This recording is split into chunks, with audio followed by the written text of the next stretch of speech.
அனைவருக்கும் வணக்கம். நம்ம டெய்லியும் banking and SSC point of வியூல 5 கொஸ்டின்ஸ் கரண்ட் அஃபேர்ஸ்ல பார்க்குறோம். இன்னைக்கு என்ன கொஸ்டின்ஸ் இருக்கு அப்படிங்கிறத பார்ப்போம். First question, United Nations Human Rights Council was established in 2006 அப்படின்னு சொல்லி கொடுத்துருக்காங்க. America recently withdrew from United Nations Human Rights Council அப்படின்னு சொல்லியிருக்காங்க. சரியா? ஸோ யுஎன்ஹெச்ஆர்சி அப்படிங்கிறது 2006 தான் வந்திருக்கும். அது கரெக்ட் தான். ஸோ அமெரிக்கா ரீசெண்டாக பார்த்தோம்னா WHO, WTO, பாரிஸ் அக்ரிமெண்ட், இப்போ ரீசெண்டாக பார்த்தீங்க அப்படின்னா யுஎன்ஹெச்ஆர்சி, இது எல்லாத்துலேயுமே வந்து வெளியே வந்திருக்காங்க. ஓகேங்களா? எக்ஸிட் ஆயிருக்காங்க. ஸோ ரெண்டுமே கரெக்டான ஸ்டேட்மெண்ட் தான். போத் கரெக்ட் அப்படிங்கிறதா நமக்கு கரெக்ட் ஆன்சர். சரியா? அடுத்தது, Bharat cancer genome atlas is an India specific cancer genome database launched by அப்படின்னு சொல்லி கேட்டிருக்காங்க. ஸோ இந்த பாரத் கேன்சர் ஜீனோம் அட்லஸ் அப்படிங்கிறது இந்தியாவோட இந்த ஜீனோம் சீக்வன்சிங்கை பேஸ் பண்ணி இருக்கக்கூடிய ஒரு மேப்டு டேட்டா பேஸ் தான். சரிங்களா? ஸோ இந்த டேட்டா பேஸ் யார் வச்சிருக்காங்க அப்படின்னு பார்த்தோன்னா IIT கான்பூர். ஓகேங்களா? Launched by IIT Kanpur. அடுத்தது, consider the following statements.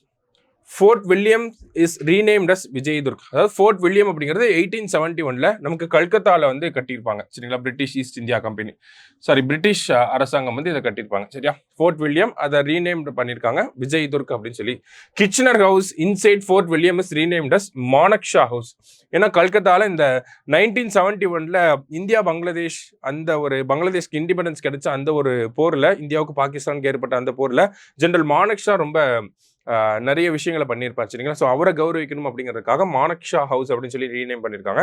Send George gate is renamed as Shivaji gate.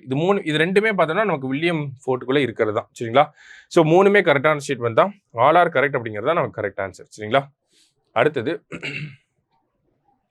the total number of constituencies in Delhi Legislative Assembly. நமக்கு யூனியன் டெரிட்டரிஸ்லேயே பார்த்தோம்னா டெல்லி, புதுச்சேரி அண்ட் ஜம்மு அண்ட் காஷ்மீர் மூணுத்துக்கு தான் லெஜிஸ்லேட்டிவ் அசம்பிளி அப்படிங்கிறது இருக்குது. இப்போ டெல்லியில் எலெக்ஷன் நடந்திருக்கு. எவ்வளவு தொகுதிகளுக்கு எலெக்ஷன் நடந்துச்சு அப்படின்னு பார்த்தோம்னா டோட்டலாக 70 கான்ஸ்டிடியூவன்சிஸ் வந்து இருக்குது. சரிங்களா? ஸோ 70 அப்படிங்கிறது தான் கரெக்ட் ஆன்சர்.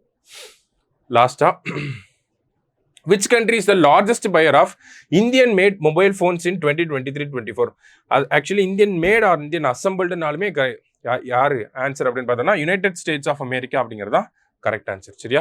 ஸோ இன்னைக்கு 5 கொஸ்டின்ஸ் பார்த்துருக்கோம். தேங்க்யூ.